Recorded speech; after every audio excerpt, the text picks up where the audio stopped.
Welcome to the Veterinary Rehabilitation Podcast, where we aim to help fellow veterinary rehab therapists increase their knowledge and elevate their practice. I'm Megan Kelly. And I'm Anae Lloyd. Together, we bring you the latest insights, research, and information in the field of veterinary rehabilitation.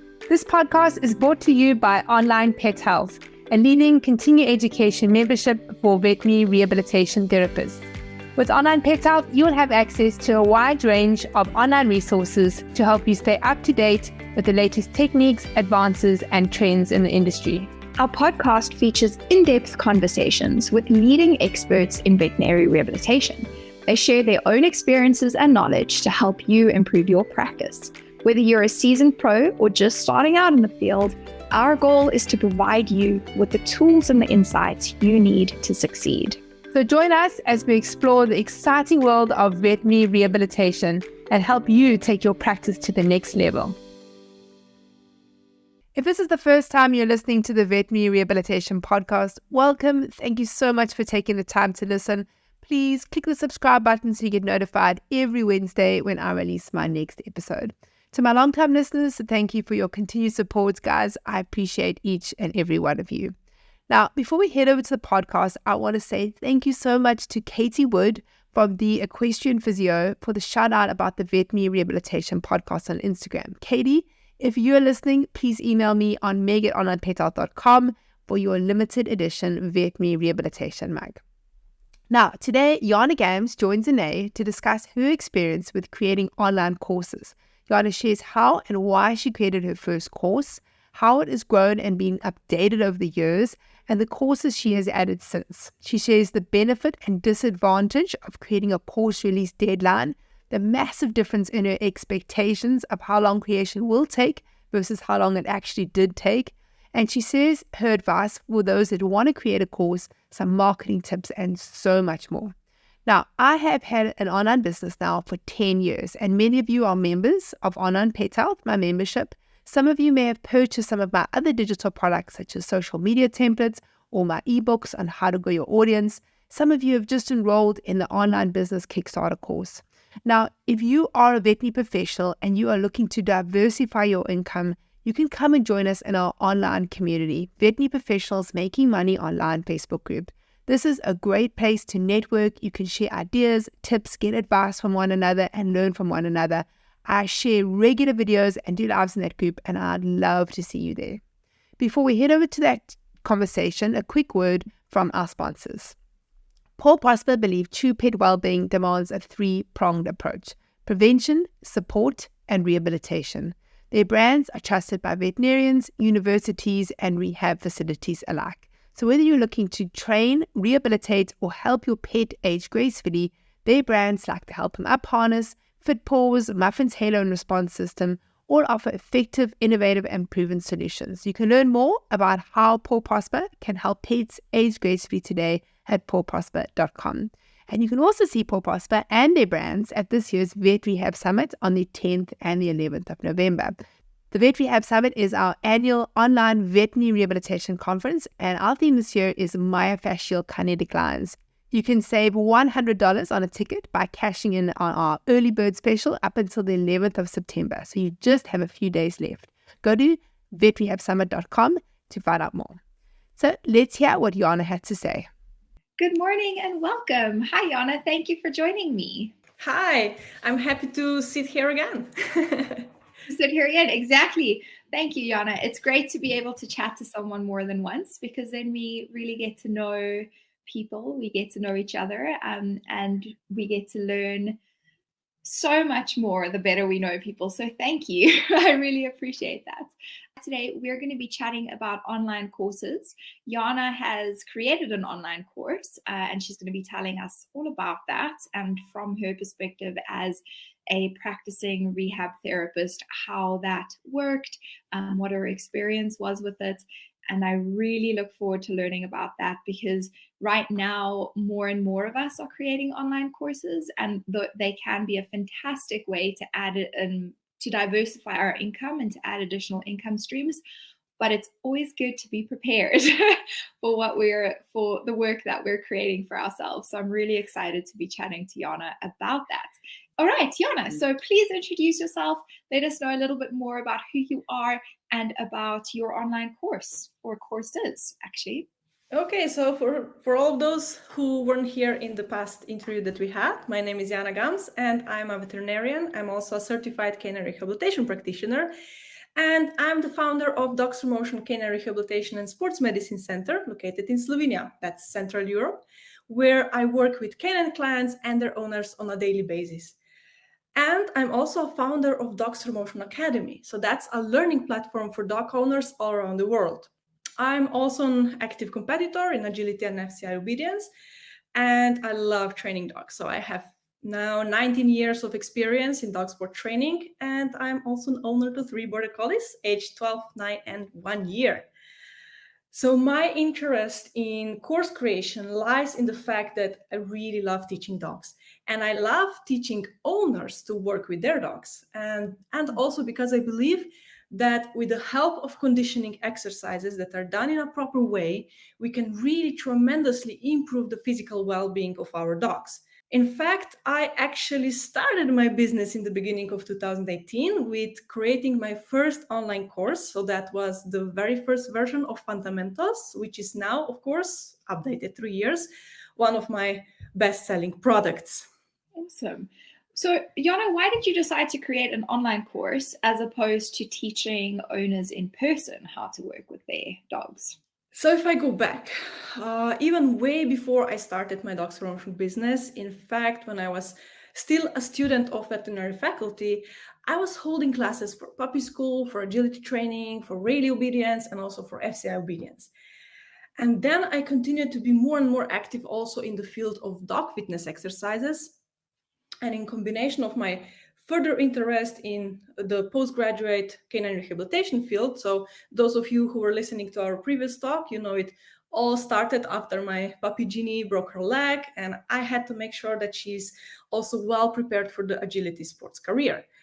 And this is how I got into the field of dog fitness. And somehow I tried to combine my passion of teaching with the field of profession that I want to work in. So the rehab field of veterinary medicine.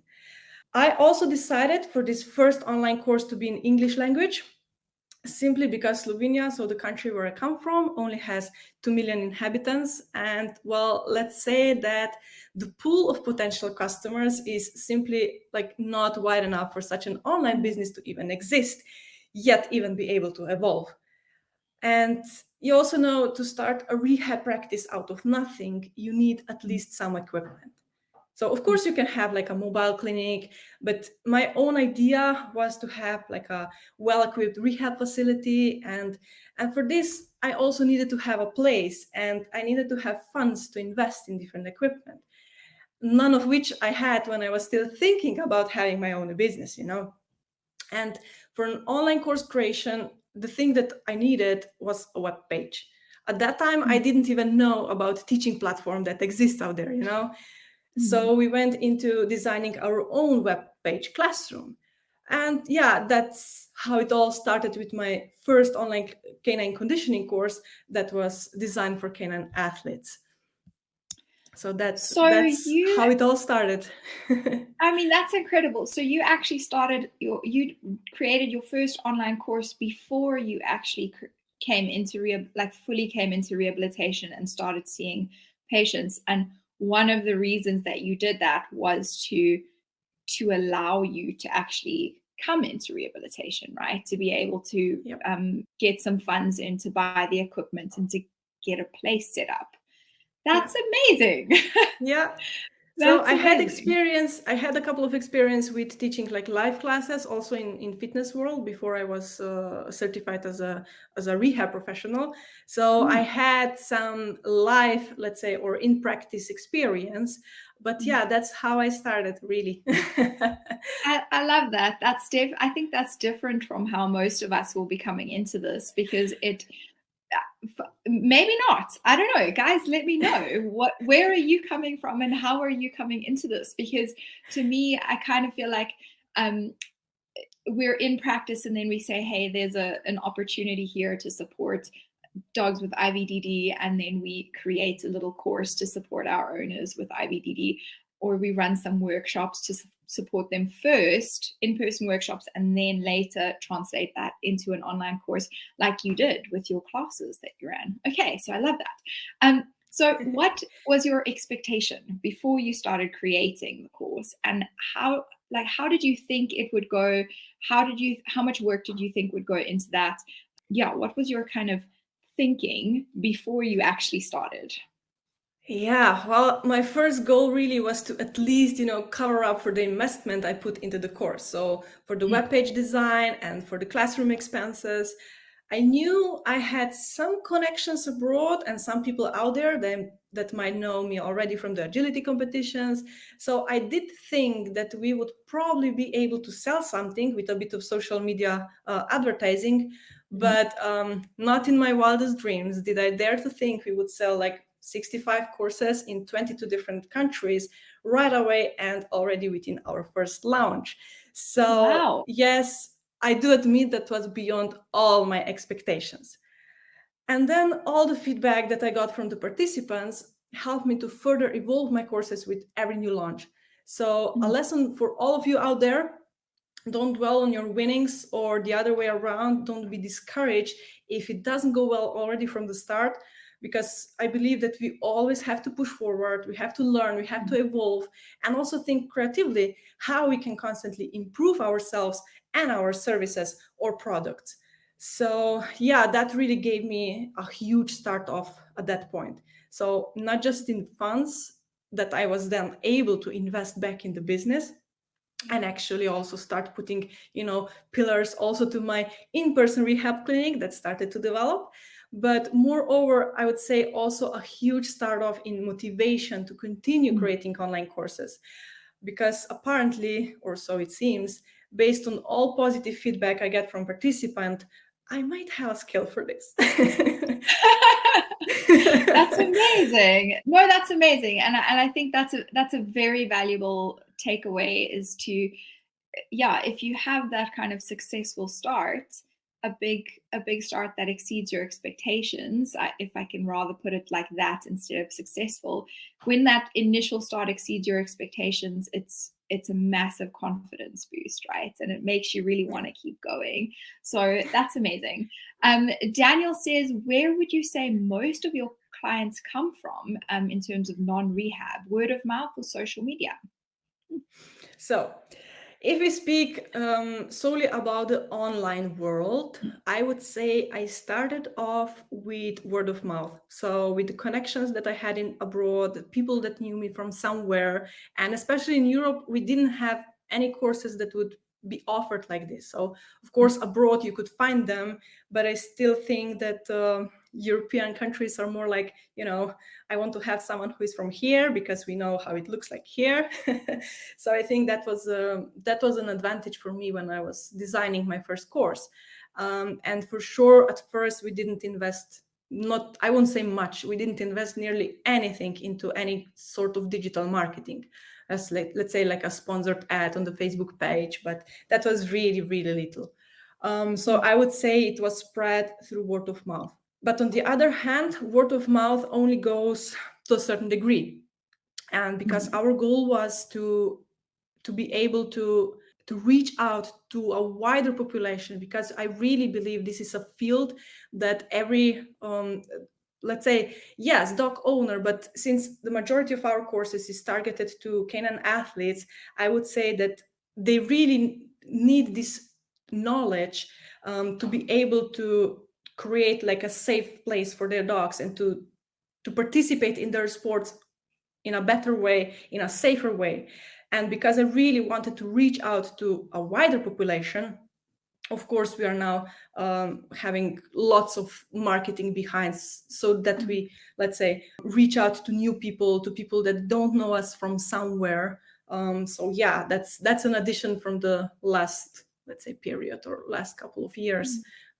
Because yeah, word of mouth only goes to here, and if you want to reach out, you just have to, let's say, put it on the market. So what does your marketing strategy look like at the moment?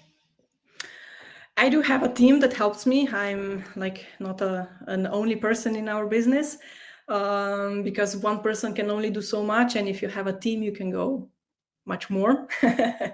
So basically what we try to do is, let's say, educate people on the importance of such, let's say, content, such courses, such exercises. And we do have also email marketing now. We share some useful stuff. And then, yeah, we try to just reach out and hope that we get to the people. But we do have like a plan. My digital marketing team has a plan, and I'm here to provide them with stuff that they want to market. Okay, I love that. I think it's so important to have that team because we don't realize how much goes into all the different aspects, right? From creation to maintaining the site to updates to marketing, which is massive, and then to client support and continued client support and tech issues and the list goes on. So who do you have on your team? Do you have a person who's dedicated to marketing, a person who's dedicated to the IT stuff? What does your team look like? So from the online, let's say, part of the team, because we have the business that goes for the in-person rehab facility, and we do have like a part of the team that works more or less exclusively on the online courses. We do have 2 people that are really into digital marketing. So that stands for the landing page, web pages, email marketing, the strategy for the marketing, and everything that stands in that part. And we do have a person who takes care of social media. That's also something. Like scheduling posts, being there to support the clients, let's say, that doesn't directly need my input. And we also have a team member that takes care that all our texts are grammatically correct, because we are not native English speakers. But she is excellent on that. So that she also takes care of all the copies and let's say, just making sure that we are not talking in a weird language. So lots of people behind, and then also my husband, who is leading the team, so running the business, leading the team, making sure that everyone is aligned and that we work together on the same project. So that's also something that a team definitely needs more and more. We are still developing. We are still working on the, that we act as a team and that we are a team, even though like different people are working and we all have different perspectives, of course. But I think it's also important that when you're establishing a team, that you share the same mission, the same vision, that you're really, connected on the same line. And I would say that my team is really great team, because we all own dogs. We all are active, let's say, not necessarily in dog sports, or yes, but just like in this dog ownership, active dog ownership, and making sure that they are really in physical and mental well-being. And I think this is a passion we share from someone who does the digital marketing and to someone who is doing with rehab patients like in person. I love that. Are you all in the same place as well? So do you actually get to see each other face to face? Actually, we mostly work remotely, except for the team that works in the rehab facility. We are all from the same country that we are, but we do have more or less online meetings, and we try to keep like regular live meetings where the whole team comes together and we chat, we discuss, we learn something new, we solve any potential, let's say, misunderstanding that arise. But mostly we work remotely, with definitely an addition of live meetings because we are from the same country. Okay. No, I love that. We are Online Pet Health is mostly not together, but 3 of our team members are in Cape Town, so they get to see each other regularly, and then the rest of us are separated. So basically we get together once a year. We get to be face to face together once a year, which is great. Iftikhar, it's so great to have you. Welcome. And then Daniel has another question. Do you find that the people who do the online independent courses often want feedback? correct form, execution, and do they stay with you post online course? Great question. Yeah, that's a really great and interesting question. So I started to create my first online course, which was also called Fundamentals. So this is really a course that I've been working for the past 5 years or 6 years, because even before my business, this is what I was working on. And at first, I only offered a course in the terms of working spots. So that means a participant always got the feedback from my side, my input. So the participants sent in training videos from their hope training sessions. I took a look at them, I comment, I put some suggestions on improvements. And that was really, really amazing for the beginning, because I was able to see where people are most struggling with. At that time, I was 100% sure that courses like this, they only always need feedback. But that was my idea. And even at that point, I had let's say 50% of people who were regular sending in the videos, and about 50% of participants who didn't feel like sending videos in, and they didn't feel confident or comfortable videotaping themselves, or they didn't have time, but they still did work. And I got some feedback that the course is still great, that they are doing it at home, but they just don't feel the time, or they don't want to have this extra effort of videotaping their home training sessions. And I totally understand that. And at that point, I was actually noticing or seeing that also these people can benefit from such courses, despite missing my feedback. And I wanted to improve that. So this is how I then started to think about creating a self-study course that would also contain the majority of troubleshooting that I had with people that sent in videos for feedback. So meaning if I always had to correct or suggest an improvement on something, I already incorporated that in, let's say, my self-study video tutorials. So not just how an exercise should be done or how to teach it, but also what if this happens, how can you already correct it yourself and learn that? And the fact that we switched from courses that only offers feedback, like working spots, to self-study courses is also in the time that I was able to invest. So meaning when I was holding classes that only had working spots, that was my full-time job. More than full-time job, if I wanted to really have lots of participants and to spread the word out. But since one of my missions and visions is also to reach out to as much people that are active with their dogs, and to help them develop, let's say, a nice routine and a way they can do at home with their dogs and improve their physical well-being, they just didn't have enough time. So this is when I switched to the self-study courses. And because I know which parts of the exercises were more challenging, I then was able to create a video tutorial that also has some troubleshooting.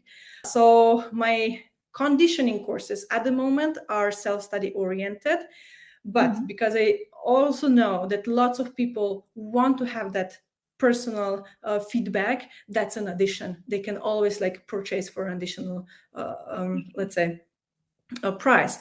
And with that, I hope I targeted both field of let's say potential customers or participants, those who do want to, let's say, work at their own pace and go through exercises really slowly, and those who want to, let's say, push it and really make sure that they are doing the correct thing, and they want to have this confirmation that they're doing the right thing.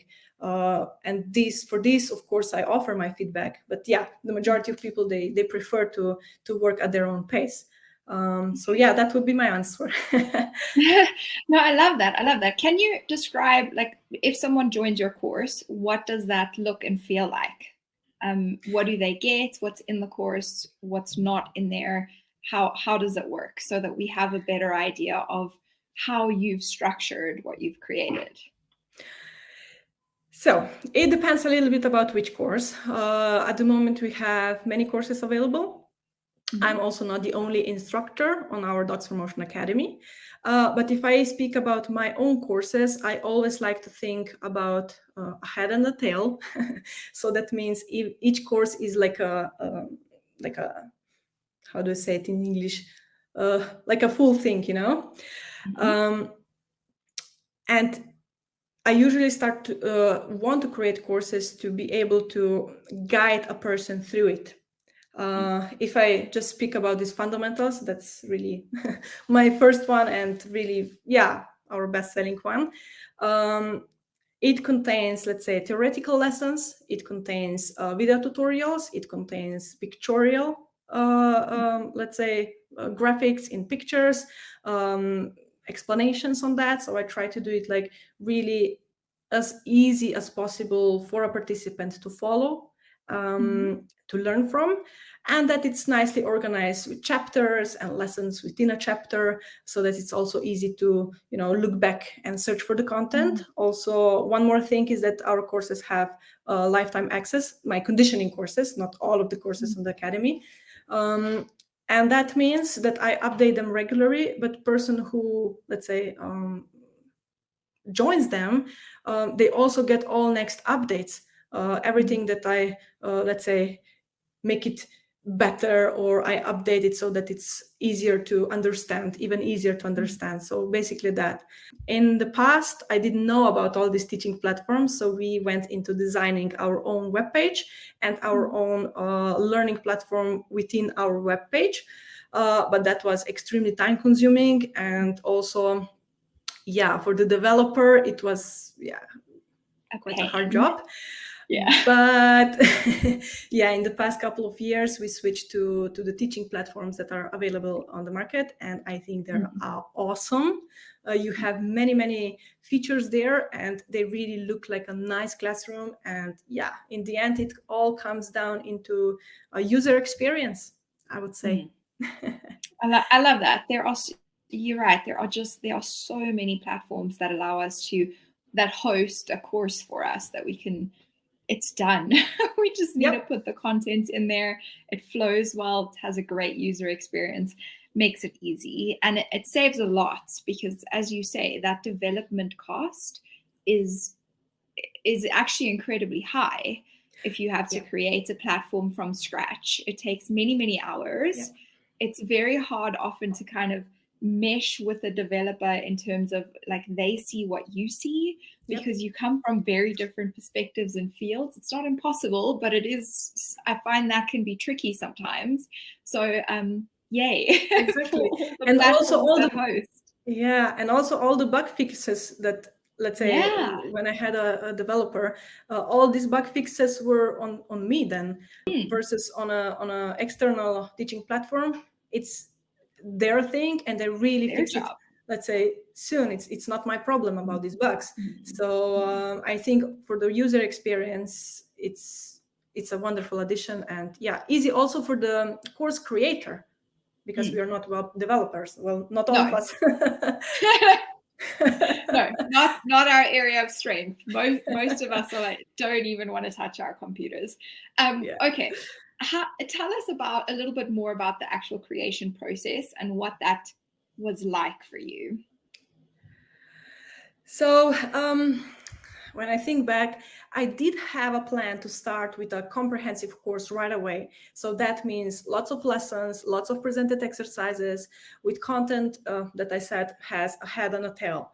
And I was creating it from scratch. I knew it will be some work, but I tell you, I probably expected only about 20% of work that needed to be put into the course in the end. And well, that's a thing I still haven't learned over the 5 years. And after many courses I designed so far, I always seem to underestimate the amount of work that I will put into the course creation.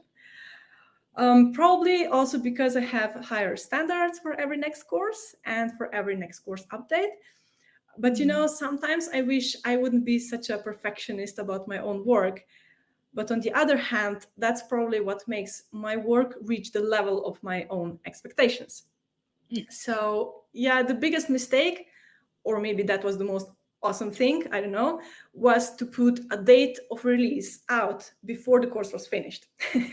So a mistake, because I totally overworked myself to reach the due date of a release that was put out there in public. And an awesome thing, well, it did push me to finish it. You all know how it is with stuff that don't have a due date put on. Who knows? Yeah. I might now still be working on this first course. Yes. But I guess it also depends on the extensiveness of the content. So I decided to go with a very extensive course that included written explanation, pictorial explanations, video tutorials that I had to film, I had to edit. And perhaps if I picked and started out with a smaller topic, so a smaller course, a smaller product, I might be able to, climb the ladder one step at a time. Okay. No, I like that. Thank you for sharing that. I think having a realistic expectation of the amount of time that we'll have to put into creating something is very important, because it can be incredibly demotivating if we are continually faced with more and more and more work and less time. And like you say, that due date is looming, or we don't set a due date. And then maintaining our motivation to keep going through those mismatched expectation to actual time can be very difficult. So I like the idea of having a due date, not necessarily making that public, but I agree with you. I do the exact same thing. I'm like, the first thing I have to do is set a date when it must be done. And from that date, from that step, I can actually get done what has to happen. Backchain it. But exactly. you can only backchain it if you know what waits for you. So when you're thinking about the first time that you're designing a course, might be really overwhelming, I would say. Okay. Eloise has a question for us. What is your most popular course, and what kinds of things are owners requesting you create? Great question. So I would already put a lesson out of this question, and that is knowing what people are looking for. So we might have an idea of what we want to create, but in the end, people out there and market out there, it demands what they are searching for. So I just try to listen to my clients. I try to listen to people that I speak with, being on competitions, being on, let's say, any event that I'm out there, either as a participant or for whatever reason I attend any events. So I would say open your ears and listen to people, and then think about what you can do and what you can create to match their requests or their area of interest. So, for example, there was a time, let's say, of my business that I was speaking to people and they were like, we don't have any course out there to support our agility athletes, like really a comprehensive course. Or we don't have, let's say, I would speak for Europe, because of course abroad we have many amazing courses and course creators as well. And I was listening to these people and said, like, okay, I can create something that could, target this or address this.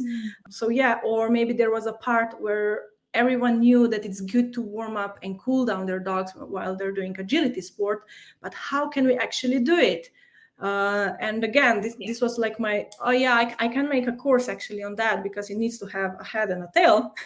And I know about the topic, and I know it from the, let's say, from the studies and from the field of work that I work in. So yeah, actually my question is, depends on what people are interested or what people are working or looking for. And then you also have to listen to yourself, what is that you want to spread knowledge about. So not just what people are interest is, but also what is your lesson, what is your point of view, what you want to share people to learn and get to know and do or perform. So just an answer to what is our most popular course, it depends for what field of public. Those who are looking for the warm-up cool-down routine, I would say that one. Those who are looking for how to learn a dog massage, I would say it's Let's Learn Dog Massage. And those of people that want to just like take care of the general fitness level of their dog and improve their physical well-being. I would say it's the fundamentals, definitely the fundamentals. And if people who are doing agility, they really want to let's say learn more about the agility itself, how dogs move on the agility course, how we can recreate these moves within a safe environment of a gym, then it's our agility dynamics and control course. So yeah, it all comes down to who are our audience, to who our audience is. So do you have 4 courses? Are those your 4, or do you have others? These are 4 of my courses. I also have a warm-up cool-down routine for the obedience courses, participants. So at the moment but we are working on some new stuff. For sure on a puppy fundamentals, so fundamentals for puppies. Those who follow me know that I have a new puppy. No, not a puppy anymore. He's been 1 year old recently. But I spent this year actually to work on the new course. Okay, that's fantastic. Yeah. Puppy, that's a very good one. Daniel says, I'm looking at online course content creation, but it's so daunting. I get you, Daniel. What advice do you have for him? Yeah, I would say if I just think about time investment that you want to put in, so that's also a thing that you should like question yourself. How much time am I able to invest? And again, I would say it depends on the extensiveness. So for example, our shortest online course, Let's Learn Dog Massage, was filmed in a day, as I created it after a series of live Zoom meetings that I held during COVID on the same topic. And I wanted to keep it short and easy for a wider population of dog owners. So for that particular course, also post-production didn't take long. So the course was basically out in a week. If speaking about canine conditioning courses, mine usually takes several months, sometimes even a year of work before it is ready. And you have to have a plan on the content you wish to present. And like we said, then break it down to reasonably divided chapters and lessons that will have a head and a tail. And once you have that rough outline, then you can start to write lessons, to videotape material if you want to also incorporate video tutorials. And then, speaking for myself, I do equip all my videos also with voiceovers. So also scripts for that needed to be prepared before the post-production of videos could even start. Like said, I'm lucky now to have a team that helps me with post-production and also grammar corrections, because yeah, I'm not a native English speaker. Then of course, I have to review all the videos, design supportive graphics that will be included in the written explanations. So in the end, yeah, it's overwhelming. It's a lot of work for such a comprehensive final product. But again, not all courses have to match this frame, you know. So online content can come in many different forms, from blog posts, Zoom meetings, downloadable PDFs, so like ebooks, all the way to self-guided courses that are held via teaching platform, and of course, courses that allow interactive communication with the instructor, not to mention a variety of topics we can cover. So for all of you who are thinking about creating an online course, I would say have a clear idea who you want the course to be for, because that's who you will be addressing within your marketing and within your lessons. And then decide on the form of your course, how you wish it to look like in the end, and how the customers will access it. So will it be held via a teaching platform, or you will hold it via a Facebook group, for instance? Or will it be downloadable, or will it be something that has perhaps even a lifetime access on the web? And then, yeah, of course, go for it and start creating. Don't worry if it doesn't meet your criteria right away from the start, because believe me, you will evolve with every next release or with every next product. And remember, online courses are a live thing.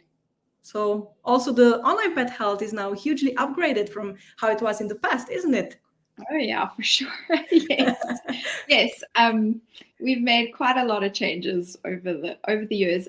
And the reality is it actually gets harder to make like big changes as the courses get bigger, because the more, for example, if we wanted to move the platform to a different hosting site, yeah, that's thousands of webinars to move, never mind all the other additional content that's within the platform. So so it is very good to start with the end in mind, to say this is the product I want to create, this is the audience that we're working with, and this is the quality that I want to have, and try and match that as much as possible. And like you said, of course, you're going to be growing and continuing and learning and changing.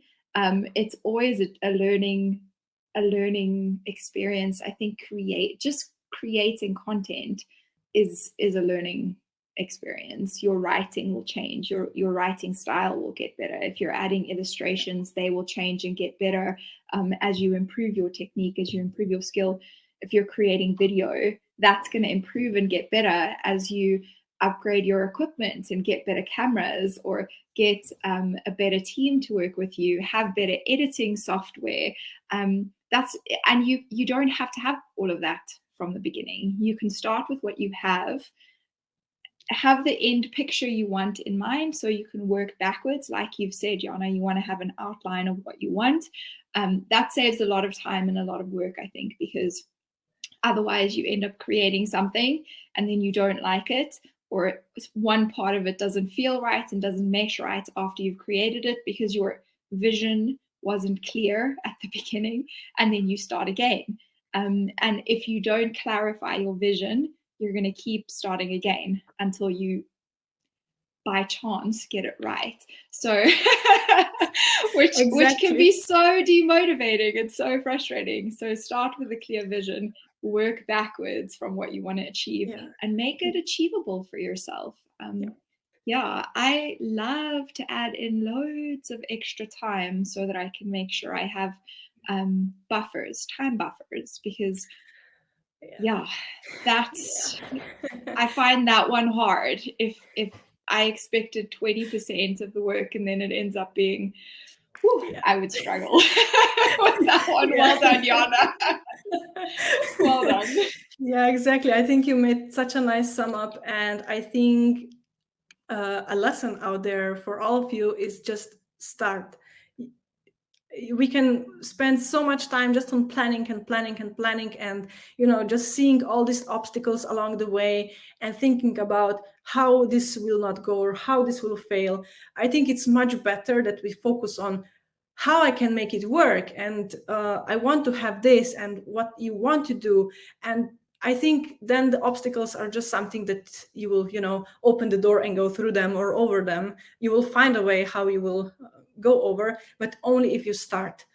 As long as we are only planning and not putting start to it, well, it will stay just in our heads, I'm afraid.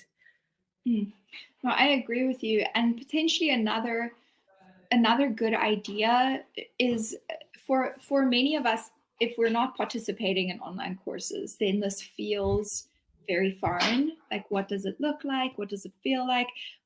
If we don't have a user experience, then it's hard to create something. It's hard to stand on the other side if we don't know the perspective of the person that's buying our course. So potentially, signing up for some courses on things that we're interested in, it can be in a completely different field or industry or area to what you're planning on creating, but it will give you a user experience. It will give you an idea of how people work online courses, how they run, how they feel. And there are so many different ways that you could do it. Jana, you've described one way. Online Pet Health is another way. There are like hundreds of different ways that you could put together an online course. If you're wanting to do, Daniel, you mentioned having that feedback. And while you were chatting, Jana, I thought of a course that I'm a part of where they do a combination of, you have all the classes and the lessons and the modules, and you can go through at your own pace. And there are regular Zoom meetings where participants can submit videos, and you can attend that Zoom meeting whether you submit a video or not, but you're learning from that feedback that is coming from the instructor, from the participant, from the horse. from the dog, from whatever. So you're getting to learn that feedback loop. And that's another way we could do it. That's much less time intensive, because you block out one training session where you cover 2 or 3 participants, and hundreds could participate in that by just learning that feedback loop. So I think that's a good idea as well, is if you've never been in an online course and you're wanting to create one, sign up for a few and get a feeling for how they work and what's within them, and and that way you get to have a clearer picture of what it is you're trying to create. Angela, hi, it's so good to have you. She says, many times one's vision becomes clearer through working with our clients. Our clients tell us each time, and this sharpens our vision. That's, spot on. We have to have that, like you were saying, Jana, you have this idea and this thing you want to teach the world. It doesn't always 100% match what people need. When we start having those conversations, then we can bring those things together to what people need and what they're looking for and what we can give and share with the world. And I love that. Thank you, Angela. So, Jana, I think my next question would be, a lot of us are going to come into creating an online course and go, okay, I'm going to create it, and then I'm going to market it, and then it's just going to sell itself and I'm going to be done, right? So we have a massive initial investment of time and work, and then our expectation is that we're not going to continue to have to invest a massive amount of time into this, and we're maybe going to be able to focus on our clinical patients a little bit more while we earn some semi-passive income. Is that how it works? Does a course run itself once we create it, or do we need to continue to invest quite a bit of time into running the course? I would love to say that you have no time investments that you need to put into the course after its creation, but I'm afraid that I will be disappointing on that one. If I speak from my own experience, the majority of our courses are now self-study. And that means once they're launched, I need to only invest time in making sure they stay up to date. I add some stuff over the future. I might change some lessons to be more understandable and so on. But the majority of the course creation work is usually done, yes. However, this is then the point where my marketing team takes over. So I would say, if you do plan to do it yourself, be prepared, because this is when another time-consuming thing happens. Because you have to market your course out there, make sure it reaches your potential audience, because simply hanging it out there and waiting for people to come by will most probably not bring you satisfactory selling, at least not in this era of digital marketing, I'm afraid. If you just take a look at Facebook pages, for instance, without investing in a sponsored ad, the posts never seem to reach anyone anymore, unfortunately. So course creation is one big step. And well, of course, selling the course is another. So again, it all comes down to how well you know the audience and how well can you communicate with them. But yeah, just a hint: an online course doesn't always need to be a global selling product. Your online course can also be a thing you offer to your in-person clients that come through your door, if you create a topic that would interest them. So, for example, I don't know, a video explanation of homework exercises that you prescribe to them. So really, the sky's the limit, as long as you can think creatively and you're ready to adapt to what the customers are searching for. But definitely don't think that once the course is done, that you won't need to spend any more time, because people will not know about your course if it's just hanging there. Yeah, I love that. Thank you, Anna. And I think it goes back to the point again of how we create it, right? Are we creating, like you said, initially you were having that feedback, you were providing feedback to your participants all the time. Creating that is a very time consuming, like your initial time and your kind of continued time would probably match, or your continuing time would outweigh your initial time, because you're continuing to meet people's needs. And you would also have a limit, right, of how many participants you could take at a time, because you would again be limited by your time. So how do you create your course will also determine how much time you need to invest in the long run. Exactly. So Daniel has a marketing question. How do you devise marketing with events happening? Example, when you run a discount code. And I'm going to assume that you're wanting to run like a limited time period discount code, Daniel. So I like that. So if you run like limited specials or events or things, how do you market around that? Yeah, we actually do.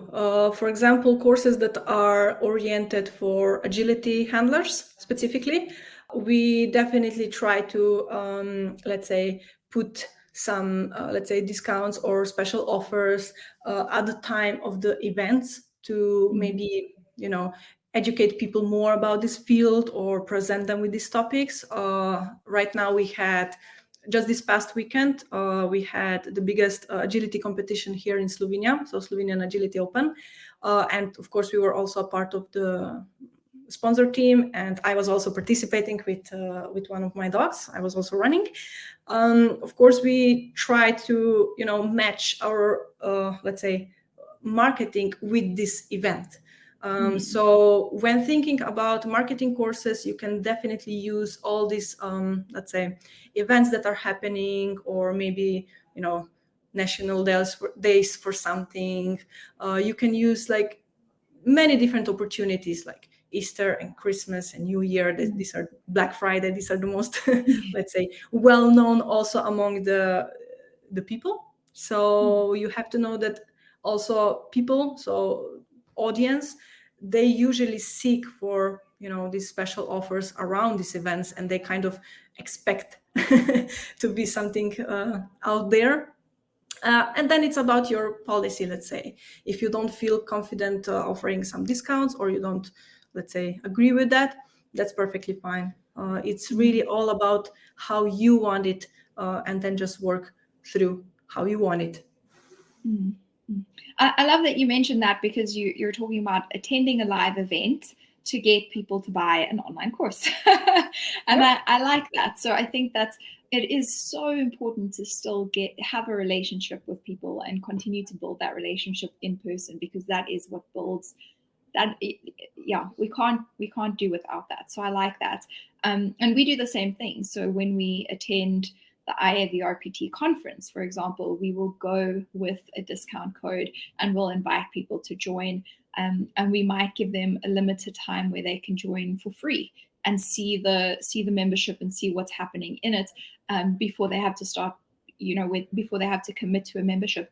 And we do that kind of thing only at live events. And then some other ideas, Daniel, is instead of running like discount codes through social media marketing, is to offer them to specific groups of people. So if you're reaching out to a club or to an association or to whatever competition attendees, whatever your audience is relevant to your audience, you could reach out specifically to a group of people and say, hey, I want to invite you guys to join what I'm doing and to participate, and here is a discount code. So that's another way that you could do it. And collaborating with other course creators would be another way. So collaborate with Jana, for example, and say, hey, I want to offer your members a special discount to benefit from this. That way Jana's members benefit and you benefit and everyone wins. So thinking about those kinds of ways that we can help other people win as well, and work together with them would be a great way. Does that help you a little bit, Daniel? I hope it does. All right, so we have been going for almost an hour, Jana. Can you believe it? I'm really glad you guys have enjoyed this one and have participated with us in the discussion. I hope that you have a little bit more clarity about course creation and the kind of time commitment that it takes and whether or not you want to do it. If you do, we do have some resources through Onlinepethealth that go a little bit more into the how within our business basics. I think there's a podcast as well. I'll add all the links for you guys so you can see that. And we've had some previous Facebook Lives as well with people who are focused on helping rehab therapists create courses, which is really helpful. Sometimes it's good, if you don't know where to start, to work with someone who does. I should put that out there as well. It could make it easier to anticipate the pitfalls and the challenges if you're working with someone who has helped others through the process. So not for everyone, but sometimes working with a mentor or a person who's done it helps a lot. So Thank you, Definitely. Jana. Thank you for your time and for all your It was a advice and pleasure. for sharing your journey with us. It was a pleasure to have you. I really enjoyed it. Guys, have a great day. Great day. Bye-bye. Bye. If you enjoyed this podcast, please hit the subscribe button so you get notified every time I load a new podcast. I'm here every week talking to vet rehab therapists from all over the world about all things vet rehab. A big thanks to our sponsor, Paul Prosper. Their sponsorship allows us to be able to give this podcast to you for free. Please go and check them out. You can go to paulprosper.com. Don't forget to bookmark the next Vet Rehab Summit. It's on Friday the 10th and Saturday the 11th of November. Come and be a part of the world's largest online veterinary rehabilitation conference. It's created specifically for you, the vet rehabber community. Online Pet Health members, you get VIP complimentary access to the Vet Rehab Summit. For more information and continued education for vet rehabbers, you can go to onlinepethealth.com.